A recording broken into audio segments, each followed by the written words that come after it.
ஆண்டவருக்கு மகிமை உண்டாகட்டும். ஆசீர்வதிக்கப்பட்டதான காலை நேரத்துக்காக கர்த்தரை அதிகமாக ஸ்தோத்திரிக்கிறேன்.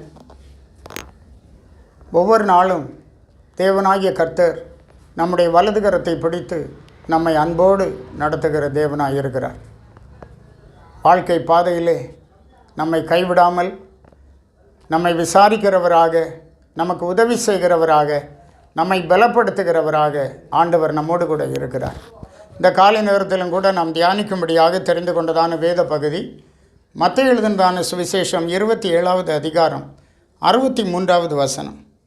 ஆண்டவரே, அந்த எத்தன் உயிரோடு இருக்கும்போது 3 நாளைக்கு பின் எழுந்திருப்பேன் என்று சொன்னது எங்களுக்கு ஞாபகம் இருக்கிறது. இயேசு கிறிஸ்துவை சிலுவையில் அறைந்தார்கள்.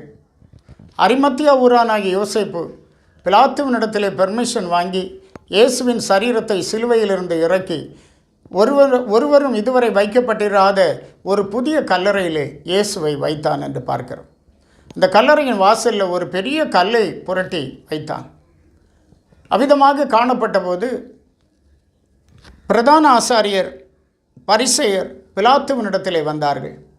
வந்து இயேசுவை குறித்து இவ்விதமாக சொல்லுகிறார்கள், அந்த எத்தன், அந்த ஏமாற்றுகிறவன் என்று இயேசுவை பரிகாசம் பண்ணி, அவன் உயிரோடு இருக்கும்போது 3 நாளைக்கு பின் எழுந்திருப்பேன் என்று சொன்னது எங்களுக்கு ஞாபகம் இருக்கிறது என்றார்கள். ஆகவே அவனுடைய சீஷர்கள் அவன் சரீரத்தை களவாய் கொண்டு போய் அவன் உயிரோடு எழும்பி விட்டான் என்று பொய்யாய் பறைசாற்றுவார்கள். ஆகவே பாருங்கள், 3 நாள் வரைக்கும் கல்லறையை பத்திரப்படுத்த வேண்டும் என்று கேட்டுக்கொண்டார்.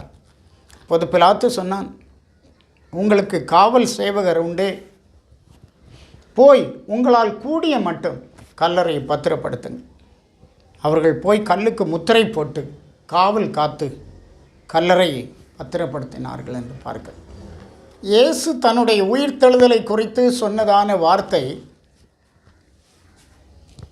பிரதான ஆசாரியருக்கும் பரிசேயருக்கும் ஞாபகம் இருக்கிறது.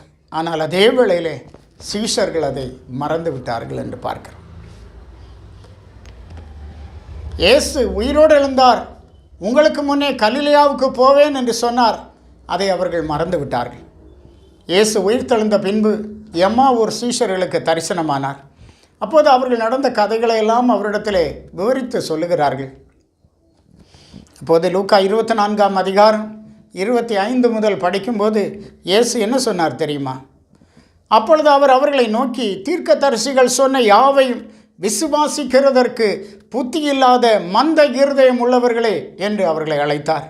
கிறிஸ்து இவ்விதமாய் பாடுபடவும் தமது மகிமையில் பிரவேசிக்கவும் வேண்டியதில்லையா என்று சொல்லி மோசே முதலிய சகல தீர்க்கதரிசிகளும் எழுதின வேத வாக்கியங்கள் எல்லாவற்றிலும் தம்மை குறித்து சொல்லியவைகளை அவர்களுக்கு விவரித்து காண்பித்தார்.